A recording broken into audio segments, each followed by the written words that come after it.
እንግሊዝና ፈረንሳይ በአትላንቲክ ውቅያኖስ ስትቀዝፍ የነበረችውን የሩሲያን የነዳጅ ጫኝ መርከብ መያዛቸው ተነግሯል። ዩክሬን በበኩሏ በሩሲያ የኃይል መሠረተ ልማቶች ላይ ብርቱ ጥቃት ማወጇም ተሰምቷል።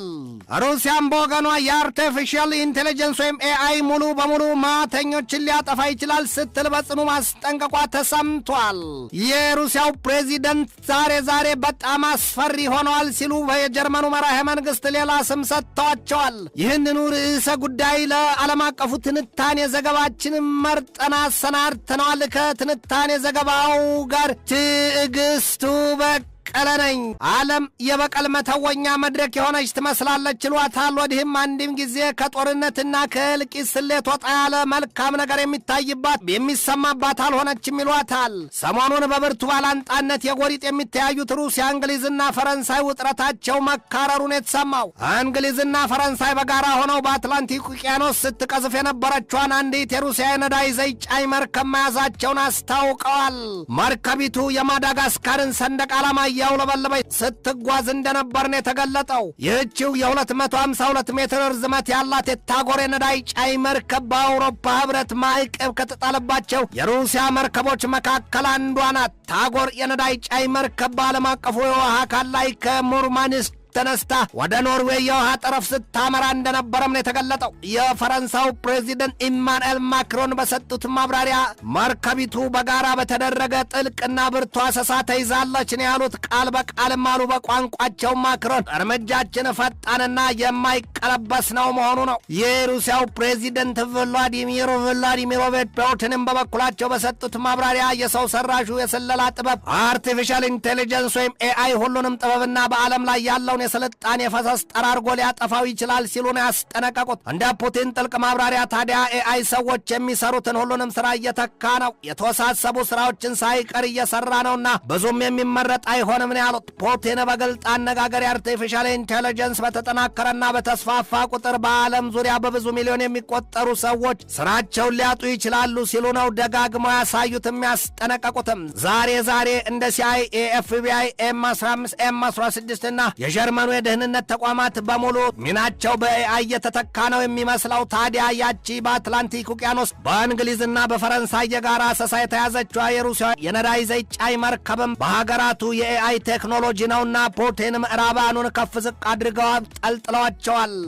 ስልጣኔ ያመጣው የዚህ ዘመኑ የተራቀቀ ጥበብ በፑቲን እይታ ስለ ትራሱ እንደባ ድጉሱን ይሉትን ሆኗል። የፑቲንን የሰሞኑን ሁኔታ የተመለከቱት የጀርመኑ መራሄ መንግስት ፍሬድሪክ ሜርዝም በበኩላቸው የቆሰለ ግስላን ሆነዋል ሲሉ ተሳልቀውባቸዋል በፑቲን ላይ። ፑቲን በጀርመን ፖለቲከኞች እይታ ከዩክሬን ጋር በዲፕሎማሲው ዘርፍ ወደ ሰላም ይደርሳሉ ተብሎ እንደማይታሰብም ነው የገለጡት። የምዕራባኑ ሀገራት መሪዎች የሩሲያን ጦር ኃይል ፈርጣማ ጡንቻን በተመለከተም ቢሆን ፈራ ተባባይ ልባቸውን ለመሸሸግ እየሞከሩ ቢጋፈጡት እንደማይፈሩ ይናገራሉ። የአውሮፓኑ መንግስታት በዚህ ወቅት የሩሲያው ፕሬዚደንት የሰሜን አትላንቲክ ጦር ቃል ኪዳን ድርጅት የኔቶን አባል ሀገራት ለመውረር ተዘጋጅተዋል ሲሏቸው፣ ፑቲን ግን ገና ጥላቸውንም እየበረገጉ ይፈረጥጣሉ ሲሉ ተሳልቀውባቸዋል። የጀርመን ፖለቲከኞች እንደሚሉት በአሁኑ ወቅት ፑቲን ታምነው በዩክሬን ጉዳይ ድርድር ይደረጋል ተብሎ አይጠበቅም ነው የሚሉት። ለዚያም ነው ይሏቸዋል ፑቲን ዛሬ ላይ የተቆጣ ግስላን የሆኑት። ፑቲን ከዩክሬን ጋር በገቡበት ግዙፍ ጦርነት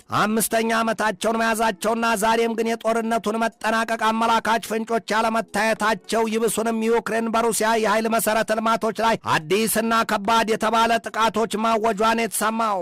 የዩክሬንን ከባድ ጥቃት መሰንዘር የገለጡት ደግሞ የሩሲያ ባለስልጣናትና የሩሲያ ብዙሃን መገናኛዎችም ናቸው። በተለይም ደግሞ በሩሲያ ደቡብ ምዕራብ የሮስቶቭ ግዛት በሚገኘው የነዳጅ ማከማቻ ስፍራ ላይ በተፈጸመው የዩክሬን የድሮን ጥቃት ከባድ የተባለ ኪሳራ መድረሱን የግዛቱ ዋና አስተዳዳሪ ዩሪ ሲላሲዩር አስታውቀዋል። ዩክሬን በድሮን መንጋዋ በሳራቶቭ ግዛትም በቡርሳጊና ስትራ ጥቃት መፈጸሟን የተገለጠው። ፖላንድም በበኩሏ የሰሜን አትላንቲክ ጦር ቃል ኪዳን ድርጅት ኔቶ በሩሲያ ላይ እርምጃ ይወስድ ዘንድ ሐሳብ አቅርባለች። ሰሞኑን በሩሲያ የጸጥታ ምክር ቤት ምክትል ሊቀመንበሩ ዲሚትሪ ሜድቬዴቭ በሰጡት ማብራሪያ የአውሮፓ መንግስታት ከእንግዲህ በኋላ የሰላም እንቅልፍ አያገኙም ማለታቸውን ተከትሎ እውነትም አውሮፓውያኑ የጭንቀት ዘመን እንደከረበባቸው ራሳቸው እየመሰከሩ መሆኑን የተገለጠው። የፖላንዱ ጠቅላይ ሚኒስትር ዶናልድ ታስክ በሰጡት ማብራሪያ በዚህ ወቅት የሩሲያ ኃያልነትና የጸባጫሪነት ግብር እየሰፋና እየገፋ መሄዱን እያየን ነውና ኔቶ ሆይ በሩሲያ ላይ አንድ ፍረድ ብለዋል ነው የተባለው። የሩሲያ ድሮን በሮማኒያ አየር ክልል ጥሶ መግባቱንና መከስከሱን ተከትሎ የአውሮፓና የሞስኮ ባለስልጣናት በነገር መጠዛጠዛቸው አይዘነጋም። ሜድቬዴቭ ለአውሮፓ መንግስታት ይድረስ ባሉት ንግግራቸው ከዚህ በኋላ የሩሲያ ድሮኖች በአየር ክልላቸው የመግባታቸው ነገር ይቀጥላል። እነዚያ ሆዳም የአውሮፓ መሪዎች ከቶም ሰላማዊ እንቅልፍ አያገኟትም፣ እንተያያለን ያሉት እንደ ፖላንዱ ጠቅላይ ሚኒስትር ዶናልድ ተስክ ማብራሪያም ፖላንድ፣ ዩክሬንና የባልካን ቀጠና ሀገራት በሩሲያ ተደጋጋሚ የጸባ ጫሪ ግብረ አበሳቸው የበዛ ሀገራት ሆነዋል። የሰሜን አትላንቲክ ጦር ቃል ኪዳን ድርጅት ኔቶ በበኩሉ የሩሲያን መሪዎች ደንታቢስ ሲል ከሷቸዋል። ኖርዝ አትላንቲክ ትሪቲ ኦርጋናይዜሽን ወይም ኔቶ ከዚህ በኋላም የአባል ሀገራቱን ድንበር አንዲት ጋት ላለማስነካት በከፍተኛ ዝግጅትና ቁርጠኛነት ላይ መቆሙና ያስረገጠው ሩሲያ በዩክሬን ላይ ጦርነት ስታውጅ ብቻዋን እንደነበረችና ዛሬም ቢሆን ኃይሏ መጠንከሩን ትገልጣለች።